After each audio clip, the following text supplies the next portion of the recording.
গোটা দুনিয়া বদলাচ্ছে মানুষের চিন্তাভাবনা অসম্ভবকে সম্ভব করার লক্ষ্যে। তৈরি হচ্ছে একের পর এক নেক্সট জেনারেশন পণ্য।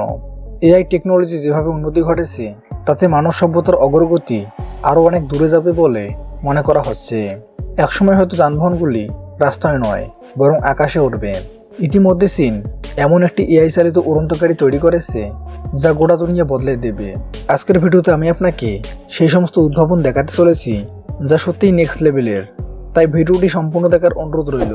আর নতুন বন্ধুরা অবশ্যই চ্যানেলটি সাবস্ক্রাইব করে দেবেন।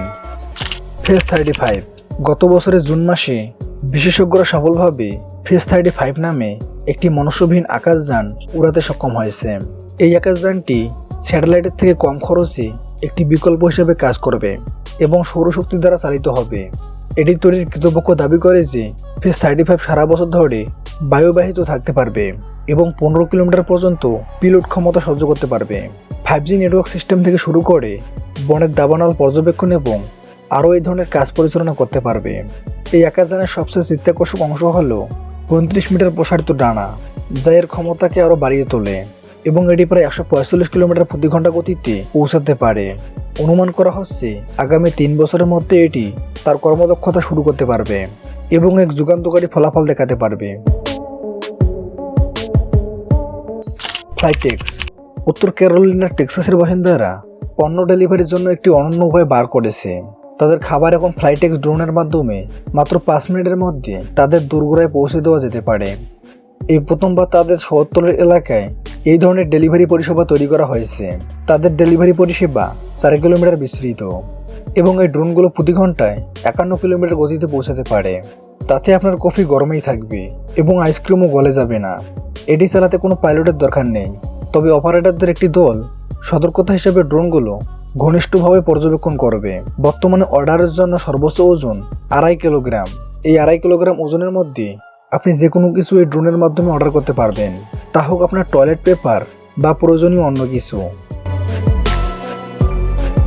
ইউনিট্রি H1 এই দৃশ্যটি কল্পনা করুন। ইউনিট্রি নামের একটি রোবট দৌড়াচ্ছে এবং এটি মূলত আপনাকে তাড়া করছে। যে কারো কাছে এই ভাবনাটি একটি দুঃস্বপ্নের মতো হতে পারে। মজার ছলে এই কথাটি বলছি, হয়তো তাদের এই রোবটটিকে এত দ্রুত করা উচিত হয়নি। রোবটটি প্রায় 12 কিলোমিটার প্রতি ঘন্টা গতিতে দৌড়াতে পারে। ভাবুন সেই গতিতে আপনি কত দূর দৌড়াতে পারবেন। এমনকি নির্মাতারা দাবি করেছেন যে এই রোবটটি তাদের প্রাথমিক গতি রেকর্ড। তারা ভবিষ্যতের গতি প্রতি ঘন্টায় 18 কিলোমিটার বেগে করতে চলেছে।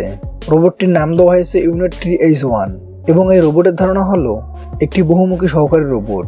এরা বিভিন্ন কারখানায় পণ্য বহনকারী হতে পারে বা কেউ মঞ্চে উঠে ডান্স করতে পারে, এমনকি মানুষ যা কিছু করতে পারে তার সবকটি কাজে পারদর্শী হতে পারে। আটটাস ফিঙ্গার এক্সো এক্সেলেটন। আপনি কি কখনো ফিঙ্গার এক্সেলেটন সম্পর্কে শুনেছেন? এবং আপনি কি জানেন নিয়মিত আঙুল দিয়ে বোতাম প্রেস করা যে কোনো ধরনের কাজ আপনার আঙুলের ক্ষতি করতে পারে? তাহলে পরিচয় করুন GMBA উদ্ভাবকদের সাথে, যাদের তৈরি করা এই ফিঙ্গার এক্সেলেটন আপনার আঙুলগুলোকে খুব বেশি পেছনো বা বাঁকানো থেকে রক্ষা করে এবং সবকিছুই আপনার স্বাভাবিক গতির উপর নির্ভর করে। এবং সবচেয়ে ভালো ব্যাপার হলো এই আঙ্গুলে থাকা ডিজি স্কিন আপনাকে সত্যিকারের স্পর্শকাতর অনুভূতি দেবে। এটি যে নকল আঙ্গুল আপনি বুঝতেই পারবেন না।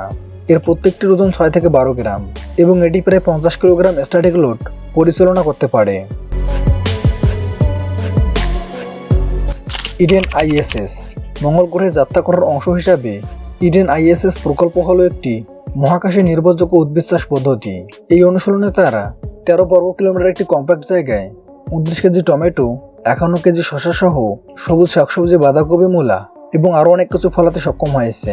এবং আশ্চর্যজনকভাবে এসবই আন্টার্কটিকার একটি বিশেষ মাটিবিহীন গ্রিনহাউসে সমৃদ্ধ হয়েছে। ইডেন ISS গাছগুলিতে পুষ্টি এনেছে এবং একটি স্বাস্থ্যকর ফসল উৎপন্ন করেছে। LED বাতিগুলো সফলভাবে তাদের মেরুকে জয় করেছে। যেখানে বাইরের তাপমাত্রা -40 ডিগ্রি সেলসিয়াস ছিল, আধুনিক প্রযুক্তির ফলে তাপমাত্রা কন্ট্রোলে আনা সম্ভব হয়েছে।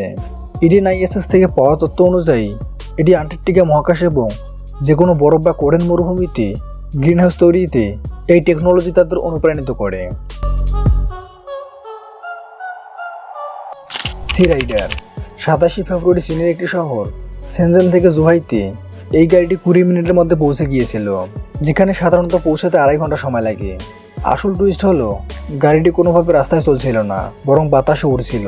এই গাড়িটিকে দেখে অনেকে হলিউড কোনো গাড়ির সাথে তুলনা করতে পারেন যা আসলে এক্সিট করে না, কিন্তু সম্ভবত উদ্ভাবকরা ভবিষ্যতের এক ধাপ এগিয়ে গিয়েছে। যদিও এর গতি ধীর হতে পারে, কিন্তু যেহেতু আকাশপথ তাই সেখানে কোনো বাঁক বা মোড় নেই, সুতরাং এটি আগাই পৌঁছাবে। তারা এটিকে শুধুমাত্র বৈদ্যুতিক গাড়ি নয়, বরং হাইব্রিড বৈদ্যুতিক গাড়ি তৈরি করেছে। মোটরসাইকেলের মতো অনুরূপ তীক্ষ্ণ স্টিয়ারিং থেকে আরও তীক্ষ্ণ করার জন্য আপডেট করেছে। ওজনও কিছুটা কমিয়েছে, যা প্রায় 65 কিলোগ্রাম। এর মাধ্যমে আপনি 77 কিলোমিটার ঘন্টায় পৌঁছাতে পারবেন এবং একবার চার্জে 15 মিনিটের রাইড করতে পারবেন। ভবিষ্যৎ এবং বর্তমানে তৈরি হওয়া এই আবিষ্কারগুলি সম্পর্কে আপনার কি মতামত আমাদের কমেন্ট বক্সে জানাতে পারেন। ভিডিওটি ভালো লাগলে একটি লাইক করতে পারেন। তাহলে দেখা হচ্ছে পরবর্তী এক নতুন এপিসোডে। ধন্যবাদ।